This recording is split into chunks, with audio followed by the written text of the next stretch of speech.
Welcome to Daily Dose Radio, a 5-minute devotional podcast studying the Psalms verse by verse.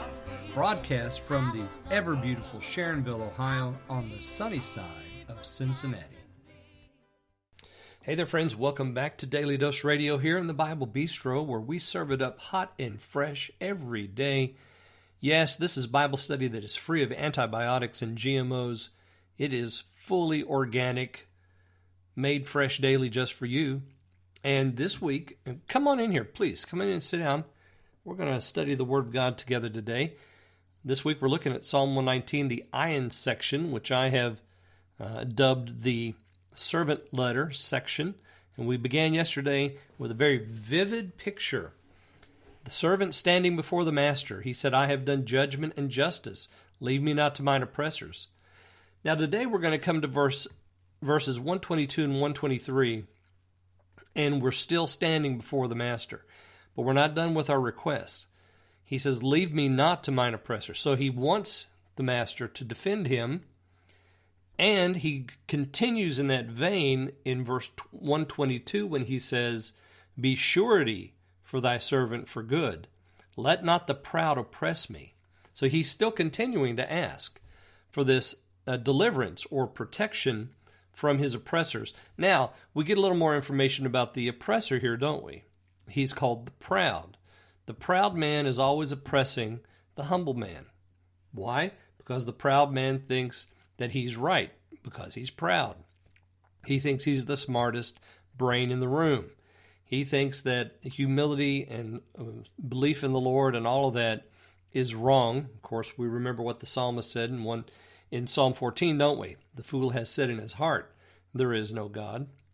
And the proud are standing there, maybe even listening to this request. Maybe he's off to one side or the other of the servant, and the servant is saying, I've done judgment and justice. Don't leave me to my oppressors. Be surety for thy servant for good. Notice the word servant is used there in verse 122. Be surety for thy servant for good. Now, he could be surety for his servant for not good, for evil, especially if the master took the side of the proud. But of course, we know that this master, that this prayer is being made to, never takes the side of the proud. He always takes the side of the servant, the humble man, the poor man, the afflicted man, the man who has, placed his heart in the hand of the master. That man is the one that the Lord is going to hear and respond to. Be surety for thy servant for good. Let not the proud oppress me. So that's their second request. Now notice verse 23.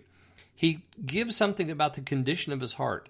Mine eyes fail for thy salvation, for the word of thy righteousness. So not only is he bold enough to come before the master, stand before him and make this request, but he's also bold enough to say, my heart breaks over the word of your righteousness. My heart breaks for your salvation. He says, my eyes fail. And that's what I mean by my heart is breaking, because when his eyes fail, he's weeping.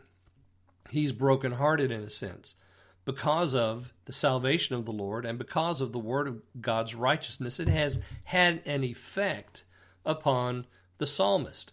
And of course, it always has an effect, doesn't it? It has an effect on you and me. We're sitting here studying the Word of God together, and I know how this has affected me, and I'm sure that it's affected you, but probably not in the same way. There's something here in this passage for you. It's for you, friend. Let your heart break over it. Let your eyes fail for it, for the word of his righteousness. So he has this request. He's come before the master with it, and he says, not only have I done judgment and justice, he says, but my eyes are failing for your salvation, for the word of your righteousness. He's longing for it. He's hungry for it. His heart is broken over it.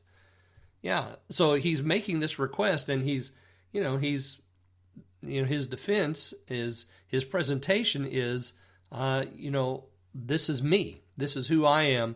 This is what I love. We're going to see, as I said yesterday in the opening, more about that idea of covenant love and hate later on in the week.